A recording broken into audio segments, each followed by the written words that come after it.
স্বাধীনতা, স্বপ্নভঙ্গ এবং নতুন স্বপ্ন, লিখেছেন সুনীল গঙ্গোপাধ্যায়।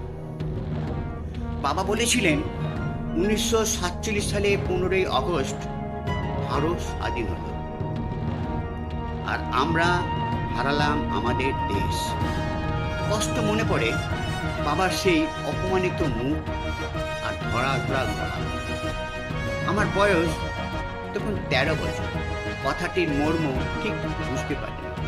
আমার মন তখন ছটফট করছিল বাইরের কোলাহলে নিজেকে মিলিয়ে দেবার জন্য।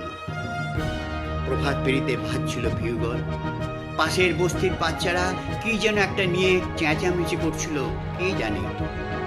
আমাদের এই শহরেরই কোনো এক জায়গায় খাটিয়ায় শুয়ে আছেন গান্ধীজি। কে যেন বলেছিল তিনি খুব কাঁদছেন। আমার মাও ধরা ধরা গলায় বললেন, অনেক কষ্টে যত্ন করে এই চাঁপা ফুলের গাছটি আমি বসিয়েছিলাম।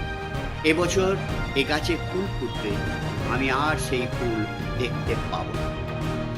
লাহোর না এলাহাবাদ কোনো এক শহরের হোটেলের ঘরে বসে গরমে ঘামতে ঘামতে র্যাডক্লিফ নামে এক ইংরেজ কাটাকুটি খেলছিলেন ভারতবর্ষের মানচিত্র নিয়ে। তিনি আমার মায়ের চাঁপা ফুলের গাছের কথা জানতেন। ঝড়ে উড়ে যাওয়ার মতো এক একটা গ্রাম ছিটকে যাচ্ছিল সীমান্তের এপারে ওপারে। অনেক গৃহস্থের গোহাল ঘর পড়ে রইল নতুন দেশে, আবার কারো কারো রান্নাঘর পড়ে রইল এ দেশে। অনেক নদী ভেঙে দু ভাগ হয়ে গেল। লক্ষ লক্ষ মানুষের জীবন তছনছ হয়ে গেল এই স্বাধীনতার মূল্য দিতে গিয়ে।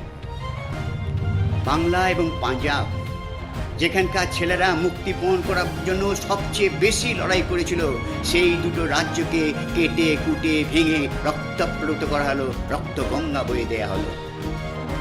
আমার কাকা 17 বছর পর আন্দামান জেল থেকে বাড়ি ফিরে এলেন। তিনি ভেবেছিলেন দেশে পৌঁছেই দেখতে পাবেন তার সেই পুরাতন স্বদেশ। কিন্তু সমুদ্র পেরিয়ে এসে যখন চোখ মিললেন, কে যেন এক প্রবল খুশি মানল তার চোখে। তিনি দেখলেন র্যাডক্লিফের ছুরিতে খণ্ড বিখণ্ডতার ভূমি, চতুর্দিকে ক্ষত বিক্ষত মানুষ। তিনি দেখলেন মানুষ আর মানুষ নেই, শুধু হিন্দু আর মুসলমান। ফজল ছাচার ঘুড়ির দোকান আগুনে পুড়ে ছাই হয়ে গেল।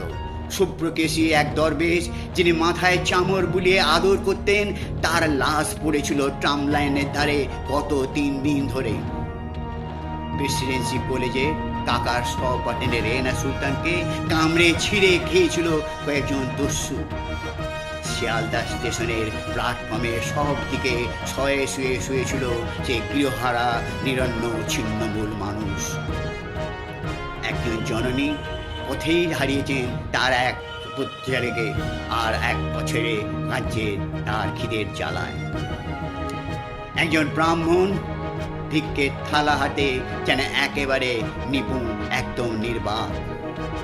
আন্দামান ফেরত সেই বিপ্লবীটি এইসব পরিবারের সামনে দাঁড়িয়ে দেখলেন সেই স্বাধীনতার প্রকৃত স্বরূপ।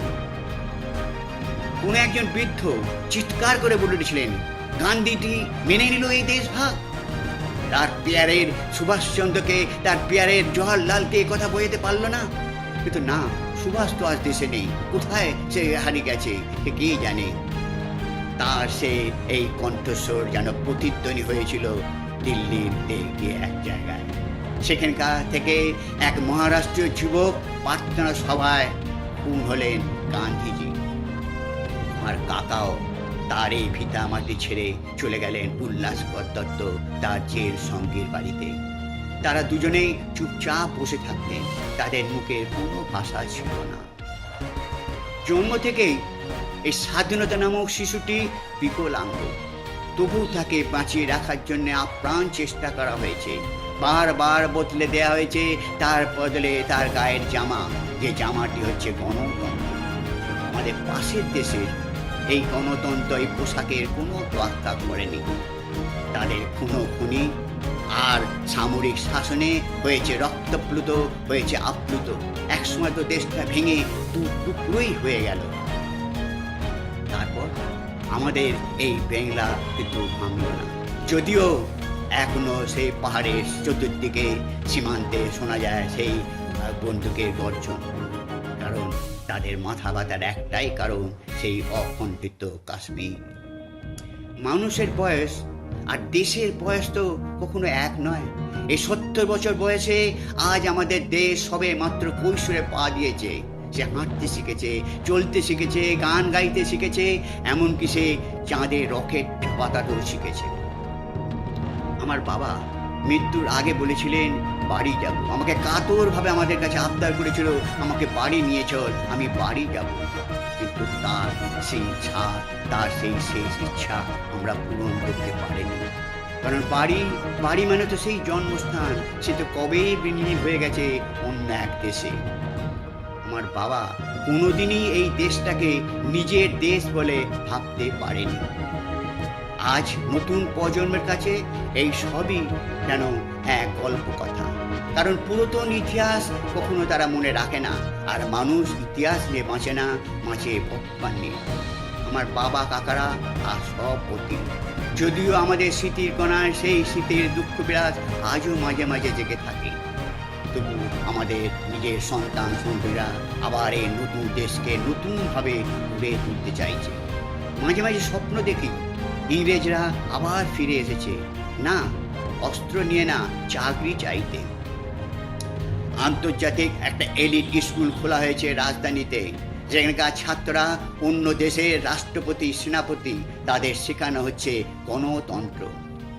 আর বিভিন্ন ধর্মগুলিকে বাড়ির মধ্যে অন্দরে বন্দি করে রেখে প্রকাশ্য রাস্তায় মানুষ আবার হবে সবাই মানুষ।